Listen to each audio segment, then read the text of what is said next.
Okay, so you're the first student that I know that's returned. And when did you get back to Cairo? I got in Sunday morning, actually. Okay. And what, today's like the 21st or 22nd or something like that? 22nd. All right, so it's 10 days. 21st. 10 days after the revolution. Yes. So, does it feel different to be back? It does. I noticed right away that there's a much stronger effort to keep the streets clean. I noticed a lot more people out cleaning up, especially around, the airport and then into Mahdi. And I wasn't really sure what to expect when I did come back. So surprised that I've only seen like a couple tanks, and not like heavily armed like I was anticipating. You thought there'd be tanks everywhere. Yeah. But yeah, I really had no way of knowing what to anticipate except from what my roommate Wendy told me. So. Right. And were you planning to come back before and you had to change your flights? I was. I actually was scheduled to leave the 25th, and there was a big storm in the John F. Kennedy Airport, and so my flights were canceled. So it was actually pretty lucky for me. And then my flights were never rescheduled after that because of what had happened. So had it not been for the snowstorm, you would have been there. I would have been Wow. Except you might have been evacuated a couple of days after you came. I know. I think it worked out for the best to be home. It would have been really hard on my family to have me over here and not be in constant contact with me. Right. Especially when the internet shut down for a week. And what state are you from? I'm from Vermont. Okay. And how's your family feel about you coming back?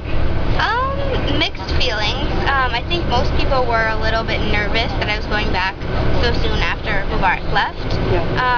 But they all know that, it's been hard for me being in limbo for over a month now, not knowing what's going on. So they were really supportive of my decision to come back for the most part. And what was it like to be in Vermont, seeing the news reports about the revolution? At first it was pretty surreal. I think the hardest part was for me, I think it was the 26th, and I saw one of the newscasts had scanned past the AUC downtown school, and I recognized the buildings, and so that made it very real for me, just seeing the school and, what the square looked like. It was barricaded. Right, and just almost unrecognizable. Did it show the restaurants all across from AUC? They're all very different. Yeah, it just, most of them looked like they were shut. You couldn't really tell specific restaurants whether or not they were open or anything. But. And were you, were your parents watching all the news reports about the revolution? Yeah. It was mostly my mom and I who were glued to the TV, since day one. And my grandparents were really, really interested in it as well. So most people in my family were to the TV. Are you happy about what happened?